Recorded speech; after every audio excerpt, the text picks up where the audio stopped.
আসসালামু আলাইকুম।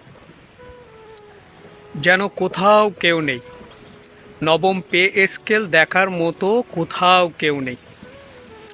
আসবো মূল ঘটনায়, তার আগে এই কথাটা বললাম এই জন্য, আসলে আমলাদের সাথে অর্থাৎ কর্মকর্তাদের সাথে 12.5 লাখ প্লাস কর্মচারীরা দৈনন্দিন তাদের কার্য সম্পাদন করে যাচ্ছেন, সরকারি কার্য সম্পাদন করে যাচ্ছেন।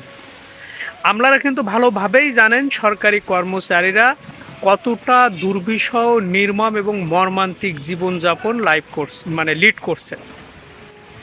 তো তারা যদি একবার চাইতো বা একবার বলতো বা একটু চেষ্টা করতো নবম পে স্কেল বাস্তবায়নের ক্ষেত্রে, তাহলে অবশ্যই এই সরকার যে প্রতিশ্রুতি দিয়েছিলেন নবম পে স্কেল বাস্তবায়নের ক্ষেত্রে, সেটা অবশ্যই দ্রুত বাস্তবায়ন করতেন।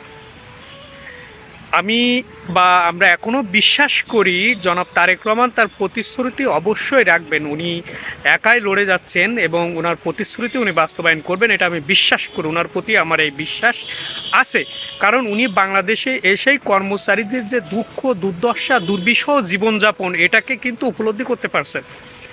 এখন উচিত হবে ওনার সাথে সরকারি যে সকল কর্মচারী, কর্মকর্তা সংগঠনগুলো আছে, এদের মুখ্য নেতারা যারা আছেন, ওনার সাথে সরাসরি সাক্ষাতের ব্যবস্থা করা এবং নবম পে স্কেল বাস্তবায়নের গেজেট দ্রুত বাস্তবায়ন করা এবং এই কর্মচারীদের দুঃখ, দুর্দশা, দুর্বিষহ থেকে জীবন যাতে দ্রুত উত্তীর্ণ হয় বা তার থেকে ফিরে আসতে পারে, সেই ব্যবস্থাটা করা। কর্মকর্তাদের কথা আমি এজন্য বলছি, তিনারা খালি ফল খাবেন কিন্তু একটু চেষ্টা কি করবেন না? আপনাদের সাথেই তো লাখ লাখ কর্মচারী কাজ করেন, তাহলে কর্মচারীদের দুঃখটা অন্তত একটু বোঝার চেষ্টা করেন প্লিজ, তাহলে সবাই ভালো থাকবে ইনশাল্লাহ। তো আমাদের দেশের কোনো রাষ্ট্রীয় সিদ্ধান্ত সরকারি কর্মচারীদের বেতন ভাতা বৃদ্ধি, নবম পে স্কেল বাস্তবায়ন, এটা একটা রাষ্ট্রীয় সিদ্ধান্ত।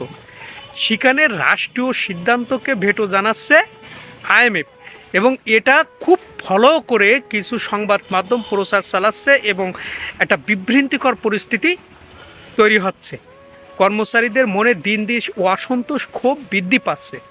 এই জায়গা থেকে দ্রুত আসলে ফিরে আসতে হবে এবং তাদের ক্ষোভের জায়গা ঠিক করতে হবে, তাহলে এই দেশ এগিয়ে যাবে।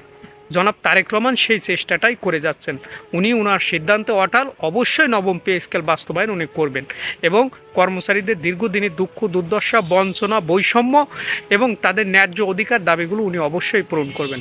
এই প্রত্যাশা রেখে আজকে এখানেই শেষ করছি। প্রিয় দর্শক, ভালো থাকবেন। আসসালামু আলাইকুম।